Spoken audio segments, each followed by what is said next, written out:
qué. Condoria pasa. Condoria pasa. Cruz Rivas. Buen día, Inge, presente. Buenos días. Franco Vascope. Presente, Inge. Buenos días. Buenos días. Carlos Siñanis. Perdón, Galarza Siñanis. Buenos días, Inge, presente. Buenos días. Guzmán Huelpa.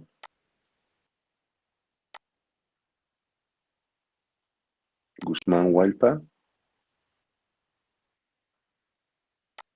Buenos días. Guairaña Adoviri. Presente, ingeniero, buen día. Buenos días. Illanes Vargas. Presente, Inge. Buenos días. Buenos días. Magariños Quiroga. Presente, ingeniero, buenos días. Buenos días. Maida Janco. Presente, Inge, buen día. Buenos días. Mamani Alanoca. Buenos días, Inge, presente. Buenos días. Porcel Vargas. Buenos días, Inge, presente. Buenos días. Rojas Coca. Buen día, Inge. Presente. Buenos días.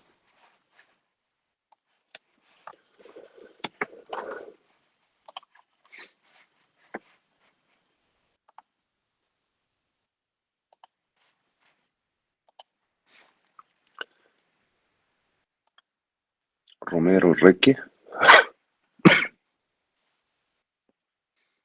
Romero Reque. Romero Salvatierra. Buenos días, Inge, presente. Buenos días. Terrazas Romero. Presente, Inge, buenos días. Buenos días. Toco Torres.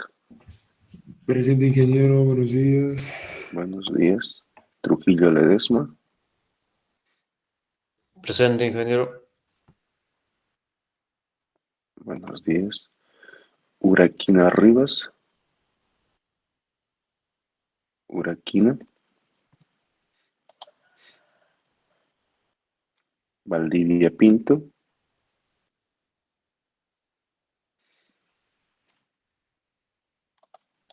Villanueva Aima. Buen día, Inge, presente. Buenos días. Villarruel Rocha. Buenos días, Inge, presente. Buenos días. Brenda Valeria Herrera Rojas. Buen día, Inge. Buenos días. Ok. Empezamos entonces. Voy a compartirles la pantalla. Me confirmen si están pudiendo visualizar, por favor. Buenos días, Inge. Creo que me llamó, no le podía responder. ¿Cuál es su nombre, perdón? Jorge Camacho Javier. Inge. Ok, ya lo registré. Está bien, Inge, pues.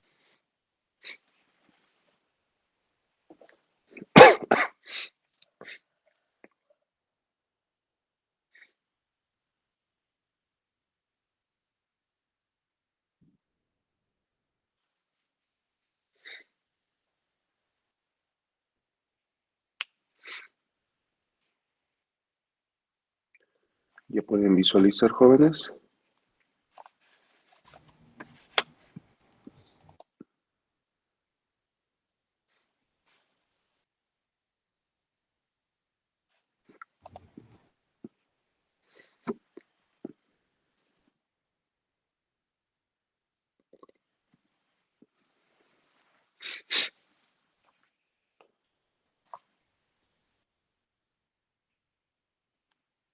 ¿Se aprecia, jóvenes? Sí, se ve. Sí. Ya, perfecto.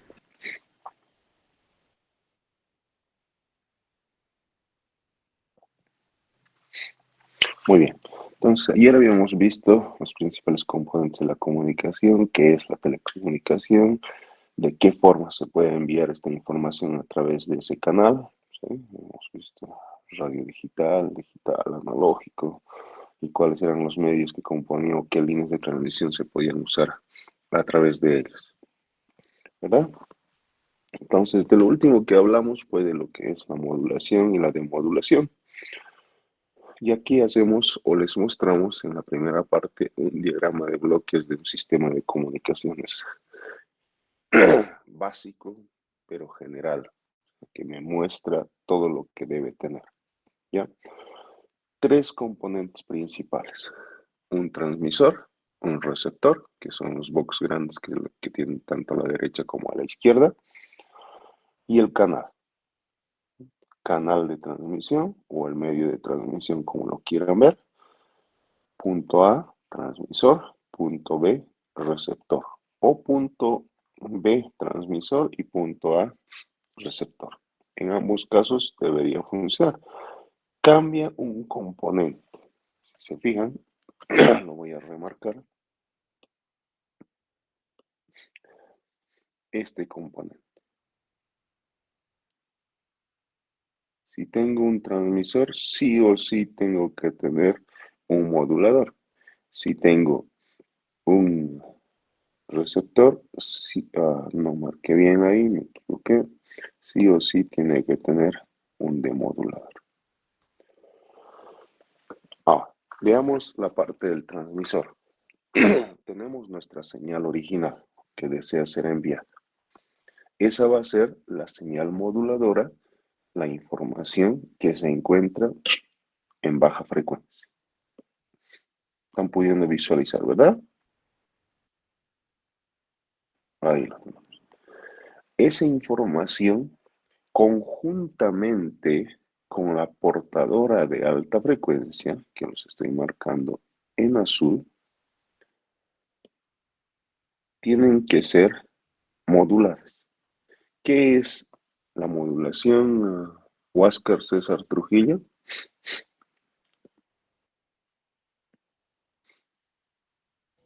Es cuando la señal se amplifica para ser enviada, no tenga a largas distancias.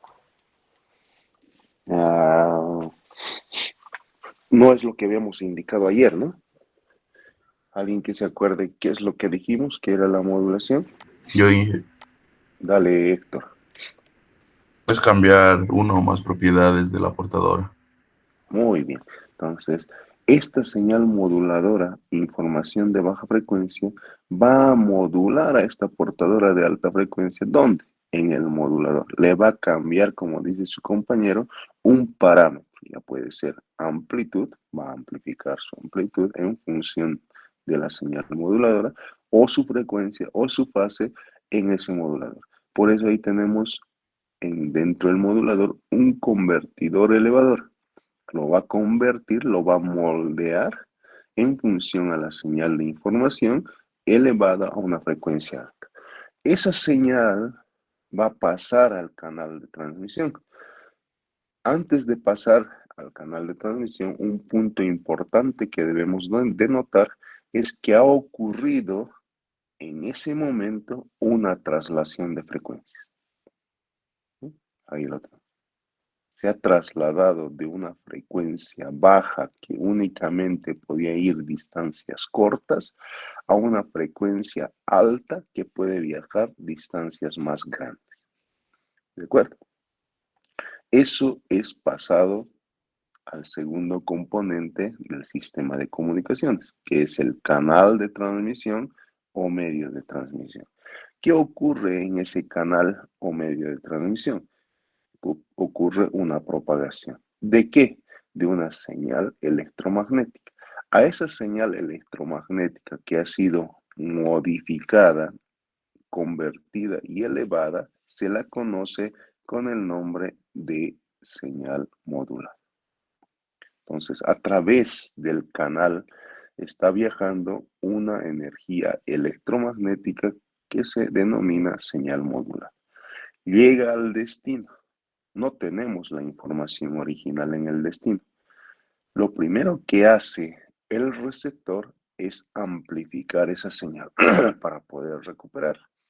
La moldea, es decir, la convierte y le baja la frecuencia. Eso lo estamos haciendo aquí. Necesitamos sí o sí un oscilador local de alta frecuencia ahí para que pueda ser moldeada y bajada la frecuencia dentro del demodulador. Ahora, pasa a ser demodulada y tenemos nuevamente la señal original,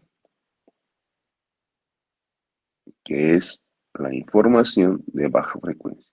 Para el usuario A y para el usuario B, no se han enterado que todo esto ha ocurrido. Simplemente ha sido una comunicación totalmente transparente que viaja desde un punto hasta otro o hacia muchos puntos, ¿sí? Esa señal original. ¿Está claro para todos, jóvenes? Ese es un resumen de lo que ayer vimos. ¿Alguna duda, alguna pregunta? Inge, en el oscilador de portadora. Oscilador de portadora, ok, en el transmisor, ¿ya? Eso dijo de alta frecuencia, ¿no ves? Ayer nos dio un ejemplo de baja frecuencia, analógico.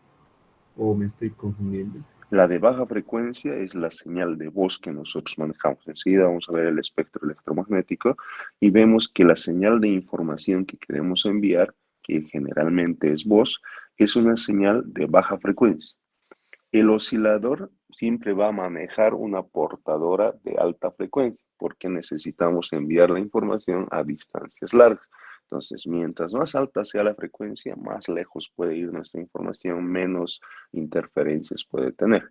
Es una señal de alta frecuencia, señal analógica de alta frecuencia. ¿Está bien? En el ejemplo de ayer dije, eso era de baja frecuencia, ¿por qué? No, tal vez me entendió mal o todo el mundo me entendió que teníamos una señal de baja frecuencia. A ver, comentarios. La portadora siempre es alta frecuencia. Jóvenes. Claro.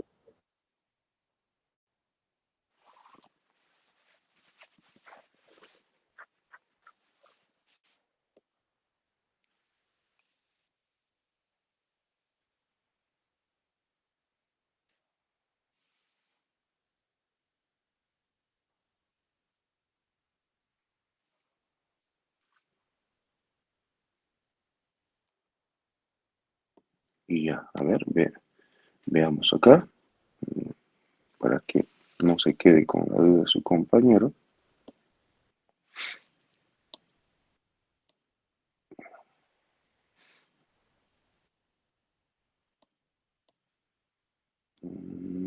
Hicimos un dibujo. Acá está. No, hice un dibujo donde teníamos media transmisión, modulación de modulación. Ahí dijo baja frecuencia. Sí, la señal de alta frecuencia es la portadora, sí o sí.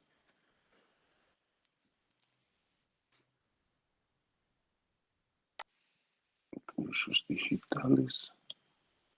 Recuerdo que aquí, recuerden, fíjense, ¿sí? Empezamos con una señal de información.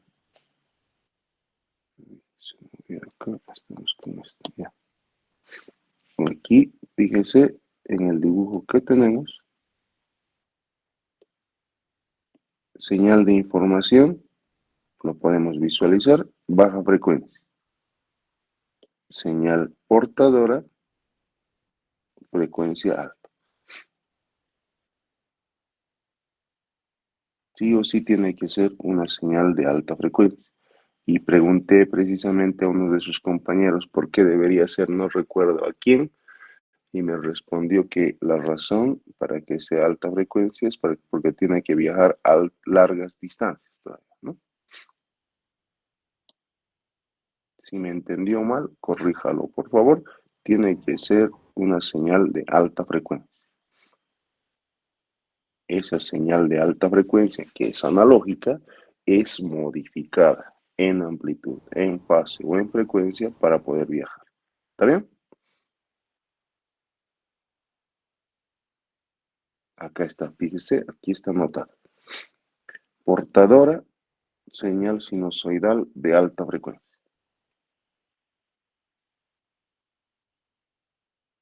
¿Está claro? Del ejemplo que dio Inge, Sí.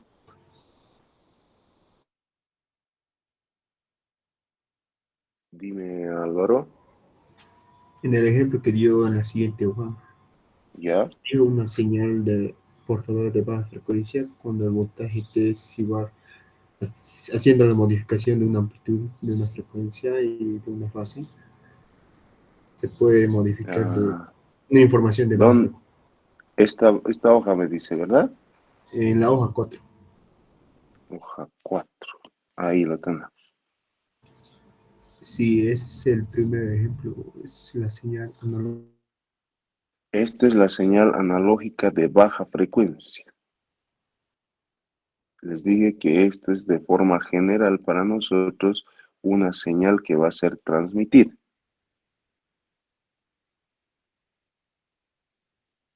Ah, está bien, Inge. ¿Ya? Ahora, la señal portadora, nuevamente aquí dice, quitar la señal portadora de alta frecuencia. La portadora siempre es de alta frecuencia.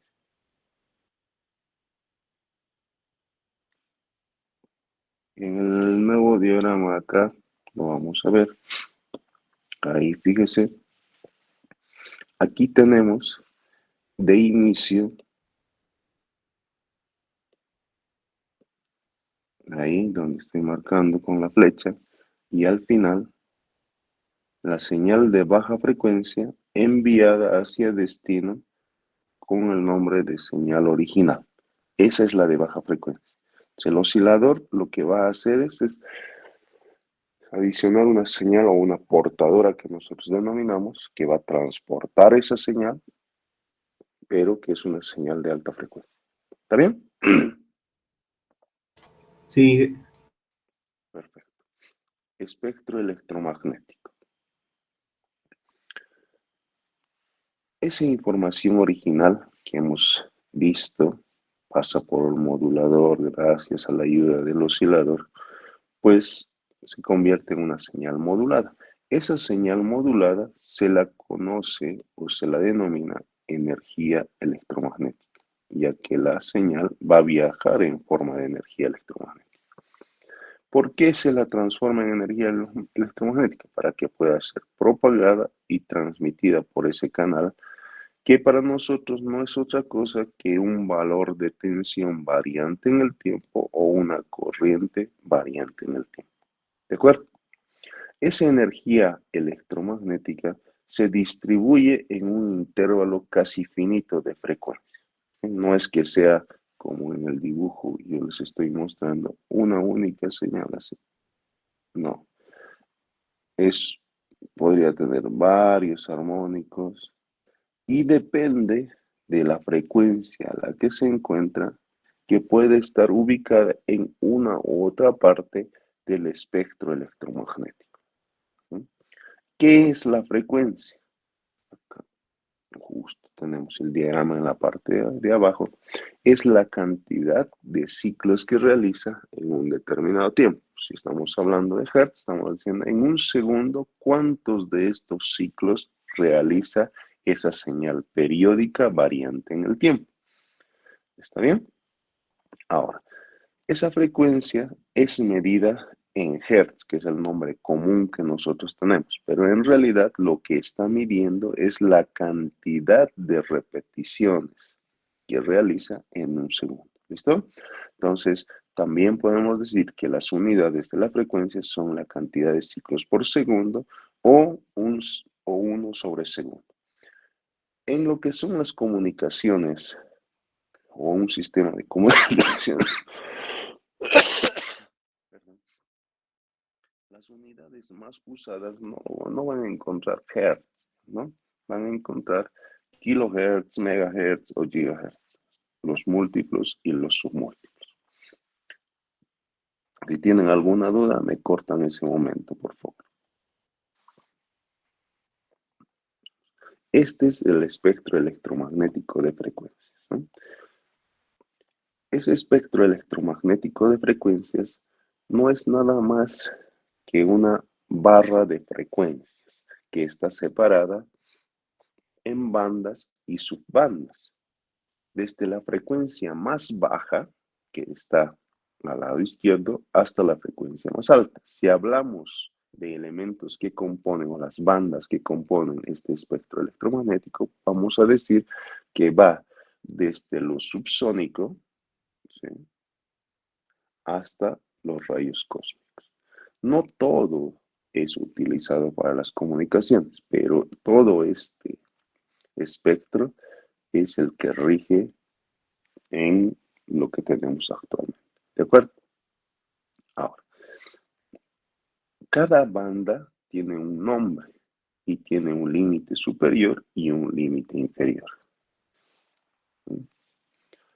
Esas bandas son asignadas por una comisión dependiendo de cada país. Hay una estandarización casi general para lo que son radio AM, FM, televisión, y son asignadas por esa comisión. Este espectro total y útil de radiofrecuencias, que se llama RF, que lo estamos viendo acá, banda de radiofrecuencias, ¿sí?, divide todo ese espectro en bandas mucho más pequeñitas que están separadas como radio AM, FM, televisión, microondas, satélites, radares, infrarrojos. Y aquí en esta partecita está la luz de lo visible. Ahí se encuentra la fibra óptica, ¿sí? De ahí pasamos a la luz invisible, la ultravioleta, rayos X, que ya tienen otros usos. Por ejemplo, rayos X para lo que son las radiografías, rayos gamma, el infrarrojo para el tema de controles y todo ese detalle, ¿verdad? Esas bandas más angostas, podemos tener acá un resumen en la parte inferior más relevante, donde tenemos el número de banda que está ocupando, el intervalo de frecuencias, el inicio y el fin, y la designación, que va separada como frecuencias extremadamente bajas, las frecuencias de voz, frecuencias muy bajas, bajas frecuencias, frecuencias intermedias, frecuencias altas. Pero nada más, lo único que están tratando de indicar son todas esas bandas que componen el espectro electromagnético. Por ejemplo, en las bandas extremadamente bajas, estas son usadas, que va desde los 30 Hz hasta los 300 Hz para la distribución de energía. En Estados Unidos, por ejemplo, se usa una frecuencia de 60 Hz. En cambio, acá en Bolivia usamos una frecuencia de 50 Hz. En la parte de frecuencias de voz, PF, pues va desde 0.3 kHz hasta 3 kHz, y ahí está la voz humana, ¿de acuerdo? Luego tenemos las frecuencias muy bajas, BLF, que vamos manejando ahí los sistemas de seguridad, los sistemas de gobierno para uso militar, por ejemplo, la comunicación de submarinos y todas esas cosas. En el LF, las bajas frecuencias, también se encuentra la navegación marina y la navegación aeronáutica. Esto es únicamente para la comunicación. Eso significa que nosotros no podemos meternos a esas frecuencias. Sí podemos meternos, pero como está normado, pues estamos yendo por alto una regla, una ley, y podría tener sus consecuencias. También tenemos en la parte de MF, frecuencias intermedias, se encuentra la radio AM. Tenemos frecuencias altas. El FM se encuentra en el VHF, que va generalmente de 88 a 108 MHz. En la parte de UHF tenemos la televisión que conocemos, canales comunes, la telefonía celular, los microondas y la comunicación satelital.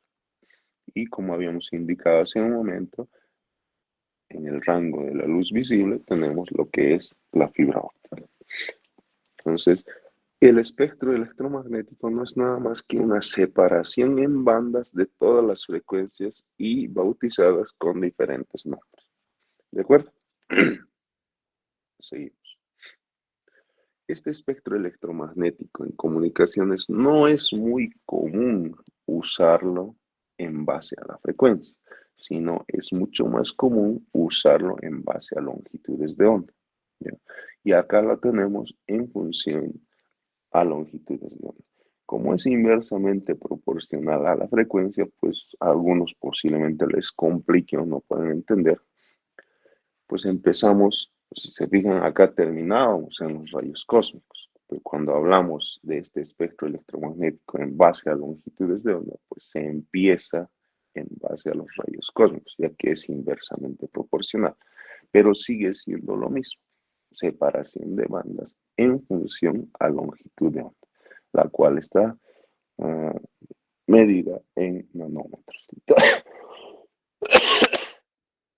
Como les decía, cuando se manejan estas ondas de radio, lo más común siempre va a ser o van a escuchar que van a ser usadas en unidades de longitudes de onda.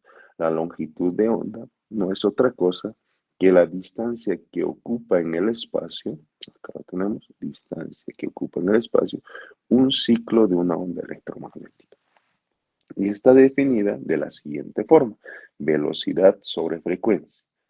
Las simbologías que utilizamos, lambda igual a c sobre f. Sus unidades, pues, como es distancia, no es otra cosa que metros, pero metros por ciclo, ¿de acuerdo? Y vemos que la longitud de onda es directamente proporcional a la velocidad, es decir, que mientras más velocidad de transmisión tenemos, más grande será esa longitud de onda.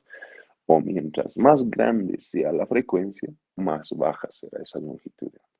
¿De acuerdo? Entonces, vamos a suponer que la velocidad de propagación de la energía electromagnética en el espacio libre es igual a 3 por 10 a la 8 metros por segundo, que es la velocidad de la luz. ¿Listo? Entonces, saquen su cuadernito, su calculadora y hagan ese ejemplo en función a lo que acabamos de explicar y me dictan los datos. Adelante, jóvenes. Calcular la longitud de onda en metros por ciclo para las siguientes frecuencias: 1 kHz, 100 kHz, y 10 MHz y 100 MHz. Adelante, vamos. Voy a ir preguntando aleatoriamente. Tienen 2 minutos para hacerlo. Es rápido.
Ya les queda 1 minuto nomás, ya vamos, jóvenes.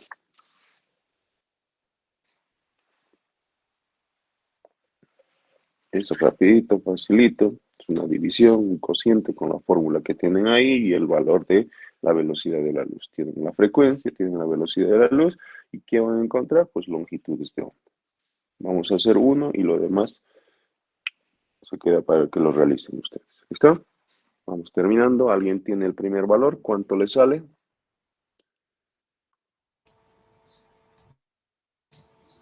Dale, Juan Carlos. Kilos. O Álvaro. ¿Cuánto sale la longitud de onda para 1 kHz? Para 1000 Hz.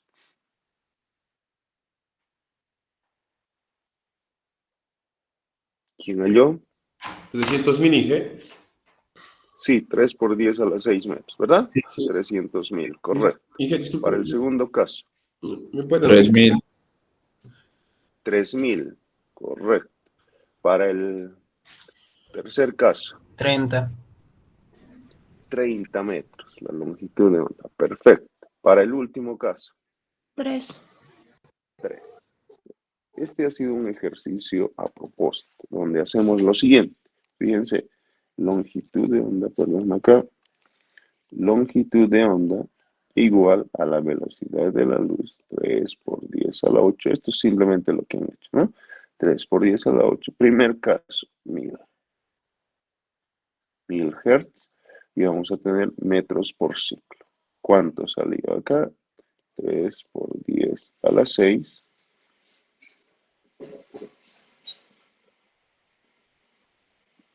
Hagamos esto. Así mejor, para que lo vean de mejor manera. 3 por 10 a la 8 sobre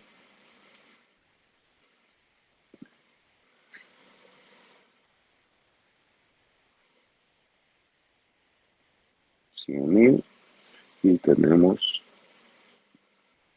3.000. El otro, 3 por 10 a la 8.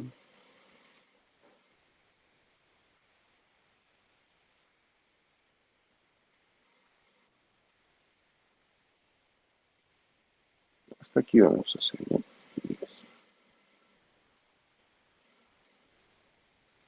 30. Y el siguiente les dio 3 metros por ciclo. ¿Qué es lo que está ocurriendo? O a lo que queríamos llegar. Que mientras más vaya subiendo la frecuencia, la longitud de onda va bajando. ¿Por qué? Porque es inversamente proporcional. Mientras más grande usamos la frecuencia, la longitud de onda que vamos a requerir es menor. Está claro para todos, ¿verdad? Es un cálculo simple que tenían que hacer de esa forma. Vamos adelante. Vamos a aprender dos conceptos nuevos, que es el ancho de banda y la capacidad de información. Las limitaciones más importantes en el funcionamiento de un sistema de comunicaciones, desde el primer día he estado hablando de lo que es el ancho de banda, son dos, ¿no? El ruido, que es algo que vamos a ver un poquito más adelante, y el ancho de banda. ¿Qué es el ancho de banda? El ancho de banda de una señal, veamos mi voz, por ejemplo, el ancho de banda de esta señal no es otra cosa que la diferencia que hay entre la frecuencia más alta que tiene esta voz y la frecuencia más baja que presenta esta misma. Siempre va a ser la diferencia entre lo más alto a lo más bajo. Esa diferencia me va a generar el ancho de banda de esa señal. ¿De acuerdo? Ahora, esa señal tiene un ancho de banda y tiene que ser transmitida a través del canal. Entonces, el ancho de banda de un canal de comunicaciones, ¿cómo se lo mide? Pues de la misma manera. La fórmula sigue siendo la misma, solo que en un caso es de la señal y en otro caso es del canal de comunicaciones. Diferencia entre la frecuencia máxima y mínima que puede pasar por el canal. Ahora, no es de la señal de información, sino que puede pasar por el canal. Para hacer el diseño de un sistema de telecomunicaciones, debemos velar siempre que el ancho de banda de un canal de comunicaciones debe ser igual, en el peor de los casos, y en el mejor de los casos, mayor que el ancho de banda de la información. Entonces, es importante conocer entre qué frecuencias va la información que nosotros vamos a transferir para poder decir a el ancho de banda que usted necesita para que pueda tener una comunicación fluida sin inconvenientes de este valor. ¿De acuerdo?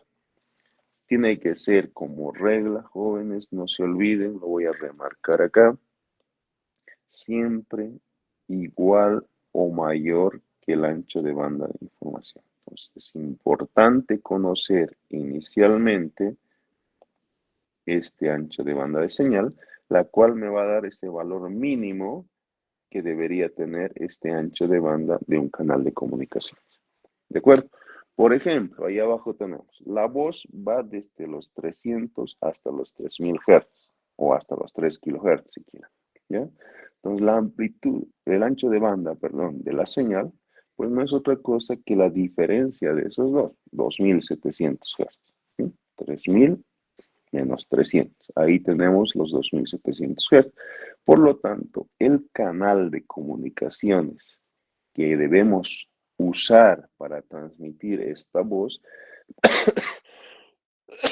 debe tener como mínimo 2700 Hz.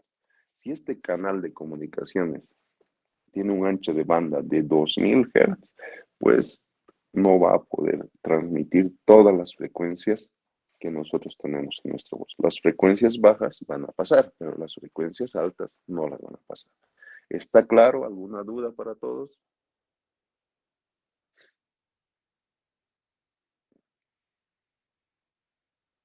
Todo claro.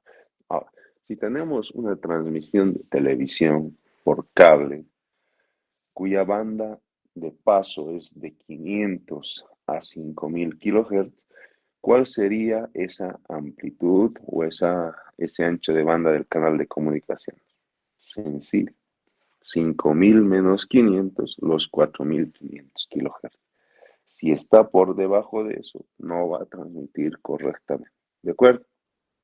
Ahora, hay un concepto que se denomina teoría de información que estudia de manera profunda cuál es el uso eficiente de este ancho de banda. Porque el ancho de banda implica en la parte económica varios costos. Pues yo no puedo decir así a la ligera, usemos 6000 kHz de ancho de banda, usemos 2500. No, siempre tengo que hacer una dimensión correcta y no una sobredimensión de este canal de comunicaciones. ¿De acuerdo? Entonces, la teoría de la información estudia precisamente eso. Dice, tú vas a poder usar de forma eficiente este ancho de banda para propagar la información a través de este canal de comunicaciones si tú tomas este ancho de banda. ¿De acuerdo? Entonces, esa teoría usamos para determinar precisamente esa capacidad de información. ¿Qué es la capacidad de información? No es otra cosa que una medida de cuánta información puede transferir a través de un sistema de comunicación. Es decir, cuánto de información soporta enviar ese canal de transmisión. ¿De acuerdo? Esto depende mucho de dos aspectos, no únicamente de uno, que sería el ancho de banda. De dos, ¿cuáles son? El ancho de banda que tenemos para mandar la información y el tiempo de transmisión. Imagínense que están regando sus plantas, ¿sí? Tienen una manguera delgada y tienen una manguera gruesa. Y en ambos casos tienen 5 minutos de riego. En el primer caso, donde tenemos una manguera delgada, pues nuestro ancho de banda es más limitado. El tiempo son 5 minutos. ¿Cuánto de agua creen que salga en esos 5 minutos? Pues vamos a tener una cantidad de litros, a litros. Ahora tenemos una manguera mucho más gruesa, los mismos 5 minutos. ¿Cuánto de agua creen, cuántos litros de agua creen que va a pasar a través de ese canal de comunicaciones que es la manguera? Supongamos que B. Pregunta para todos. A será mayor que B, B será mayor que A, serán iguales. ¿Qué dicen? B va a ser mayor que A. Muy bien, Luis Fernando. B va a ser mayor que A. ¿Por qué?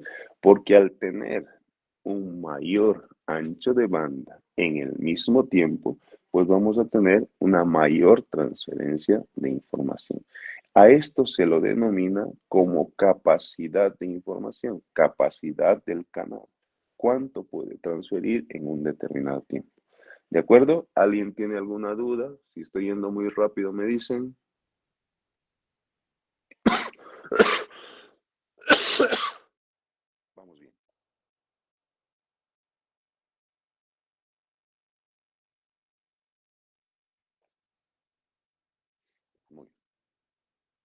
Ahora,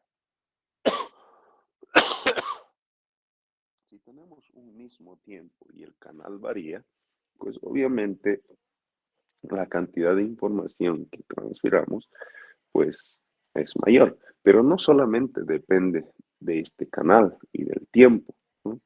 Si mi transmisor está transmitiendo a una potencia que es baja, que no va a llenar ese canal de comunicaciones más amplio, pues no tiene sentido usar un canal de comunicaciones más amplio. Por ejemplo, si estoy mandando el agua por la manguera gruesa y el agua pues no llega ni a la cuarta parte, no tiene sentido usar un canal más amplio.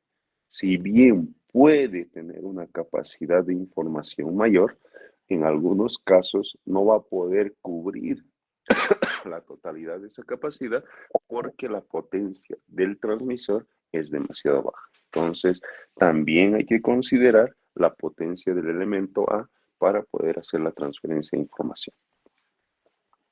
¿Listo? Nace o aparece en este análisis que se hace, la ley de Hadley. ¿Listo? Que establece que mientras más amplio sea el ancho de banda y mayor sea el tiempo de transmisión, se podrá enviar más información a través del sistema. Siempre y cuando, obviamente, jóvenes, la potencia de transmisión sea automática y se acomode al canal. ¿De acuerdo? Muy bien. Eso plasmado en fórmula lo tenemos de esa forma. Ahí tenemos la capacidad de información, que es I, tiene una proporcionalidad directa al ancho de banda, que está en hertz, y al tiempo de transmisión, que está en segundos. Si se puede observar ahí la ecuación, vemos que es una función lineal, es decir, que es una recta. Mientras más ancho de banda, mientras más tiempo, pues más grande será la capacidad de información. ¿De acuerdo? Hay un estudio que se realiza más o menos por los años 1948, donde se relaciona precisamente esta capacidad de información con el ancho de banda y la relación de señal a ruido, ¿sí? Es conocida como el límite de Shannon de la capacidad de información y está dada por esta ecuación que tenemos acá.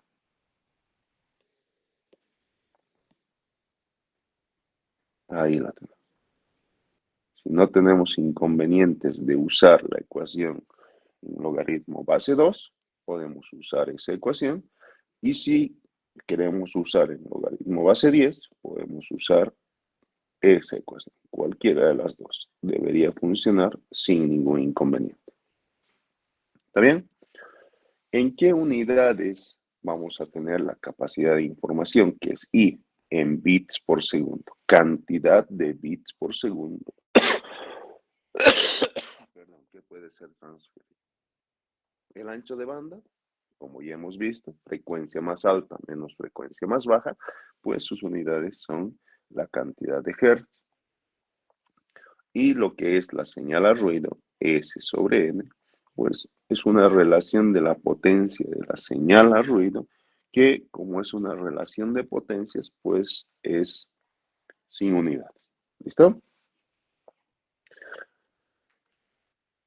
Hagamos el siguiente ejemplo. Para un canal de comunicaciones de banda de voz, con una relación de potencias de señal a ruido de 1000, nos está dando Sn, nos dice que es un valor de 1000, y un ancho de banda de 2.7 kHz. No nos está dando un límite superior ni un límite inferior, nos está dando directamente la diferencia entre el límite superior y el límite inferior, que dice que es de 2.7 kHz. ¿Cuánto será el límite de Shannon de capacidad de información? ¿Qué debo hacer? Pues reemplazar en una de las dos ecuaciones. Si quieren manejarlo logaritmo en base 2 o logaritmo en base 10, pues depende de ustedes. Y esto, haciendo los cálculos, sale aproximadamente 26.9 bits por segundo. ¿Cómo se interpreta este resultado? ¿Sí? que se pueden transferir 26.9 bits por segundo a través de un canal que tiene una capacidad de información un ancho de banda de 2.7 kilohertz. Ahora eso de ahí, para que no se complique mucho, no entramos más a detalle. ¿Por qué? Porque para que ocurra esa transferencia de 26.9 bits por segundo, tendríamos que digitalizar, pero ya ese es otro tema. Pero en función a los datos que tenemos ahí, pues lo que estamos diciendo, lo que estamos obteniendo, si tenemos una señal a ruido de 1000 y un ancho de banda de 2.7 kHz, es que podemos transferir por ese canal, de 2.7 kHz hasta 26, casi 27 bits por segundo. ¿De acuerdo? ¿Dudas, jóvenes?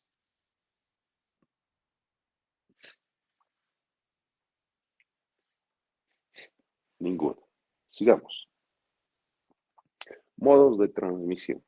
Tenemos dentro del mundo de las comunicaciones, cuando hablamos del manejo de la transmisión, pues esta podría ir en un único sentido, ¿sí? Cuando yo únicamente puedo hablar y ustedes recepcionan todos, la comunicación es unidireccional, ¿sí?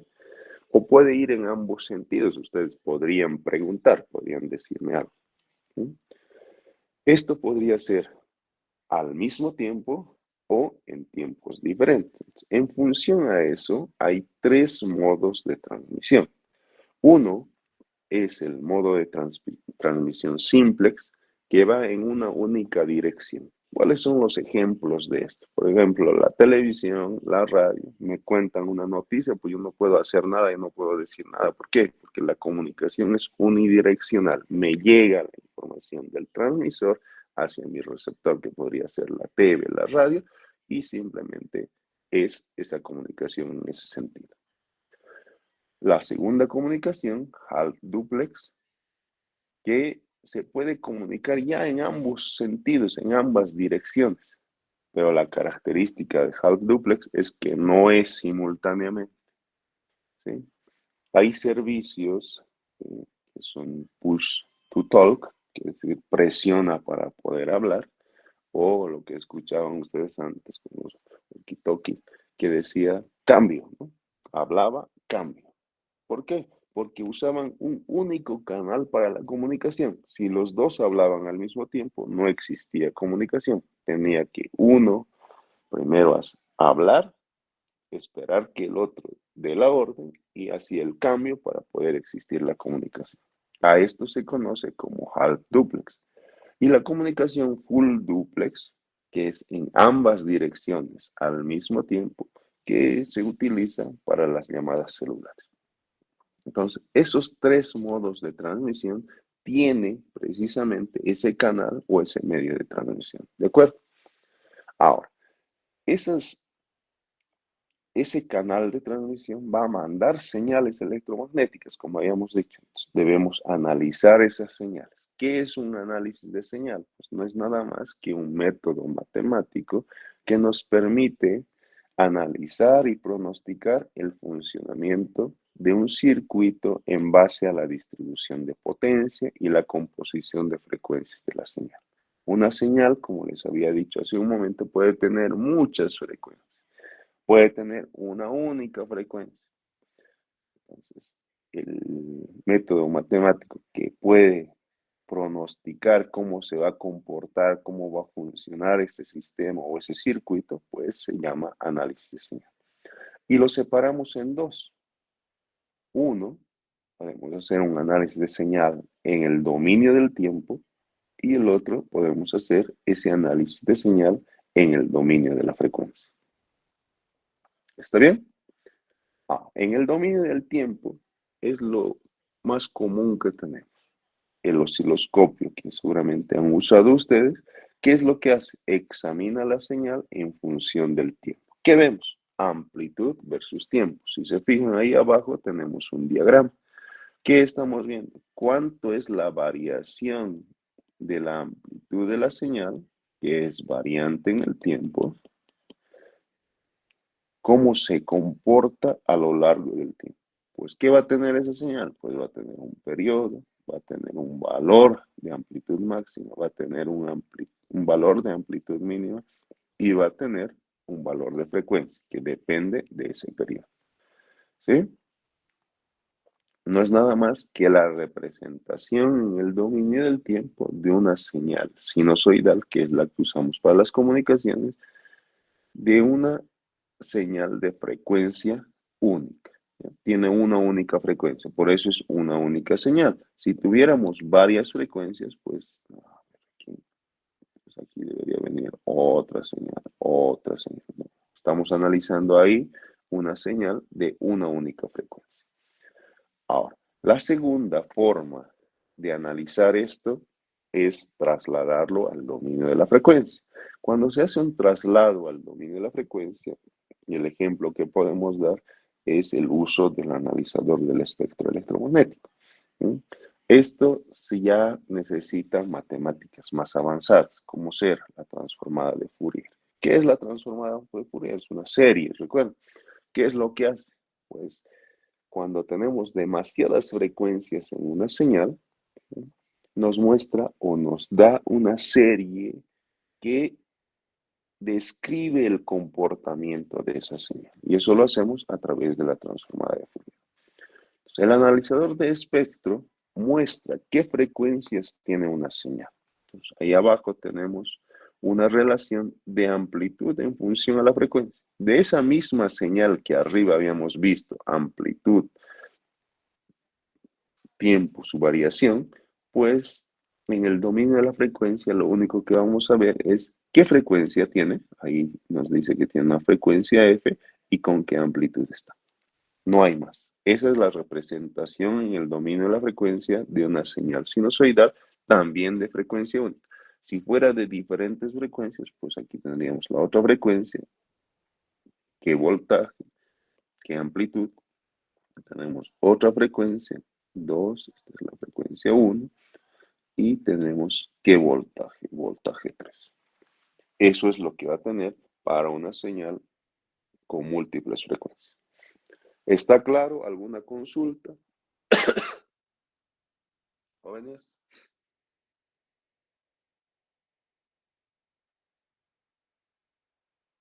Aguárdeme un minutito, por favor. Deme un minutito.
Listo, yo volví.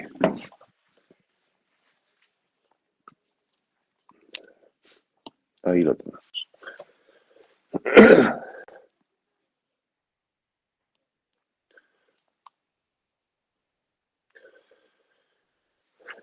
analizamos el otro componente que tenía el sistema de comunicaciones. Recuerdan que en los principales componentes del sistema de comunicaciones vimos que el ruido es una parte importante. No porque sea un parámetro que sin eso no funcione, ¿no? No es que como el transmisor, sin el transmisor no va a haber comunicación, ¿no? Pero como decir, sin ruido no va a haber, ¿no? Es algo inherente que está ahí, ¿ya? No es algo que nosotros debemos adicionar, aparece solo, ¿ya? Entonces, analizamos el ruido. Ese ruido podemos definir como un ruido eléctrico, que es cualquier energía eléctrica indeseable, y así lo denominamos, es indeseable porque no nos interesa, nos arruina la comunicación, que queda entre la banda de paso de la señal. ¿Qué significa? Que dentro de mi rango de frecuencias por donde voy a transmitir la información, hay una frecuencia similar a lo que estoy transmitiendo, pero que me está creando interferencia. ¿Ves? Cualquier energía eléctrica indeseable, que puede ser provista de forma interna o que puede ser provista de forma externa. Y ahí vemos la gráfica. Tenemos en el primer gráfico una señal sin ruido, una señal sinusoidal ideal. Y al lado tenemos una señal con ruido, una señal que ha sido afectada, que ha sido distorsionada precisamente por esas frecuencias que quedan dentro de la banda del paso de la señal. Imagínense que tenemos la manguera de agua y adentro se han quedado restos de arenilla. No va a ir agua pura, sino va a ir agua con arena.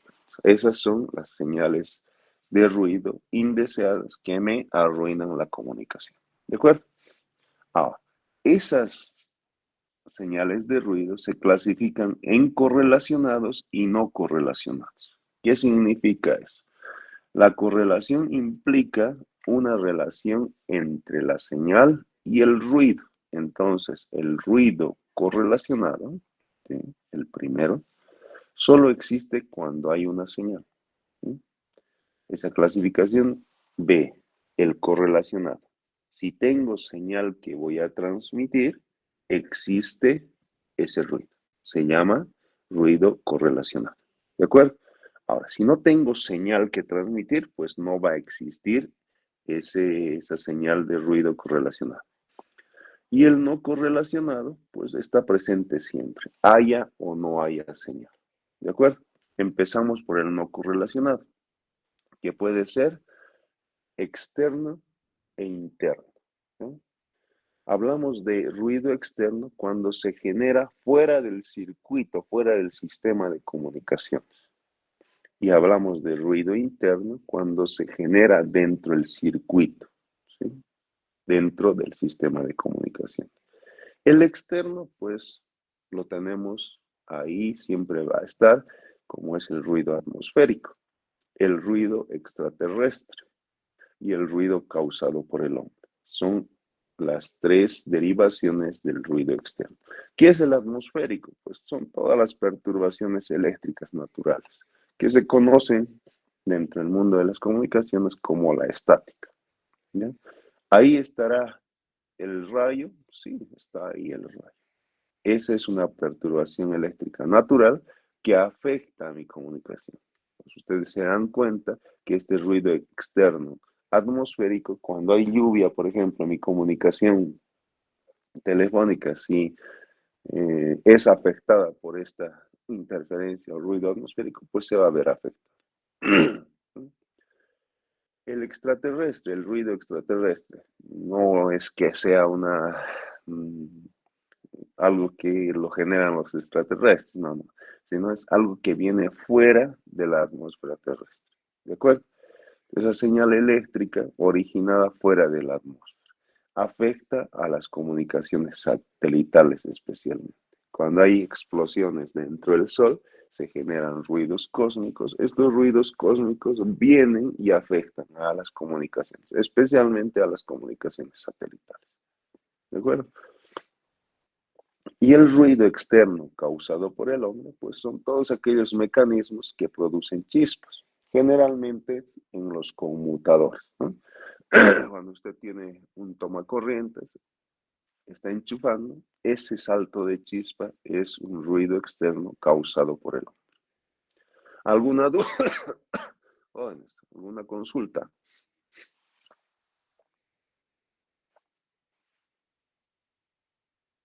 Ninguna, Inge. Perfecto, perfecto, Álvaro. Muy bien, dentro del ruido interno que se genera dentro del circuito, pues tenemos el ruido de disparo, el ruido de tiempo de tránsito y el ruido térmico. Este último es el más crítico. ¿Listo? El de disparo. Esto ya está ocurriendo dentro de nuestro canal de comunicaciones. ¿Se debe a qué? A la llegada aleatoria de portadores. Por la presencia de un diodo, por la presencia de un transistor. Cuando ocurre un disparo, por la llegada aleatoria de diferentes portadores a ese sistema de comunicación. ¿Listo? El ruido de tiempo de tránsito, debido al tiempo en el cual estamos transfiriendo la información, cualquier modificación a una corriente de las portadoras que estamos transmitiendo, pues genera ese ruido de tiempo de tránsito. Y el ruido térmico, que se da precisamente, y como su nombre indica, a la variación de la temperatura, va a presentar en las resistencias, los componentes electrónicos que empiezan a calentar, y es asociada a cualquier movimiento rápido y aleatorio de electrones dentro del conductor. Aquí parecería que fuera un poco complicado, dice movimiento rápido. ¿Qué significa un movimiento rápido? Más corriente. A más corriente, pues el canal empieza a calentar. ¿De acuerdo? Para el ruido térmico usamos esta ecuación. La potencia del ruido, que está medida en watts, se la simboliza por N, es igual a la temperatura por una constante de proporcionalidad, que es la constante de Boltzmann, y el ancho de banda. ¿En qué unidades cada uno? La potencia obviamente va a estar en watts. La constante de Boltzmann de proporcionalidad es igual a 1.38 por 10 a la menos 23 julios por cada grado. La temperatura sí o sí tiene que estar expresada en grados Kelvin y el ancho de banda que tiene que estar expresada en Hertz. Entonces, si yo quiero hallar esa potencia en la señal a ruido térmico, pues utilizo esta igualdad. Ahí lo tienen, se los voy a remarcar. Utilizamos esa igualdad.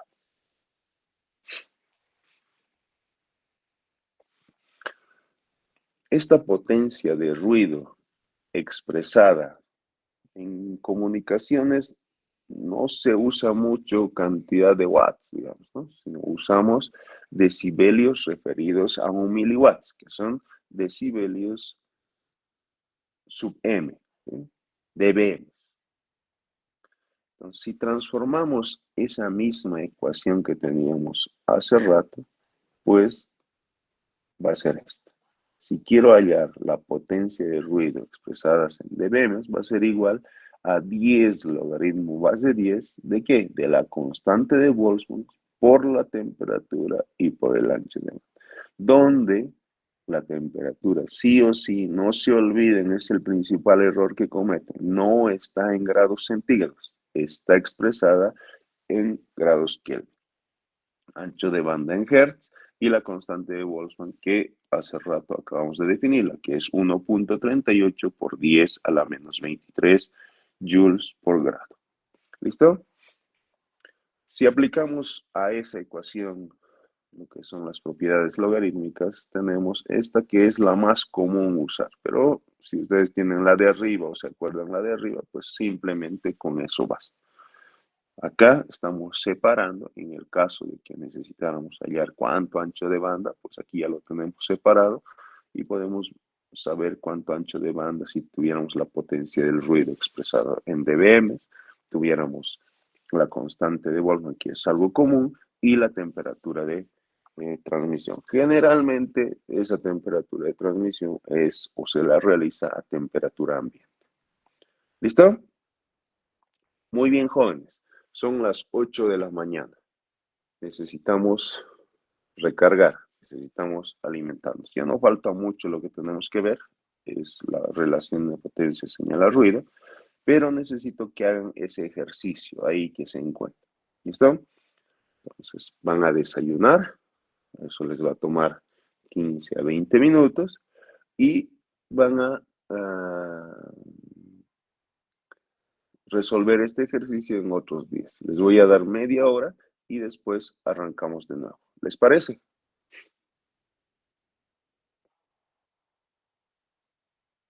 Jóvenes, los escucho. Está bien, Inge. Está bien. Ok. Muy bien. Entonces, vayan resolviendo eso, desayunen y nos conectamos nuevamente en media hora. ¿Listo? Nos vemos en media hora, jóvenes. Hasta luego. Inge, disculpe. Dígame. Esta mañana me conecto tarde, como a las 7:15. No sé si podrían terminar lista. A ver, déjame ver. ¿Dónde está mi lista? ¿Cuál es su nombre? Condoría pasa, Eric. Condoría pasa, Eric. Listo. Ya lo registré. ¿Alguien más que tenga ese inconveniente?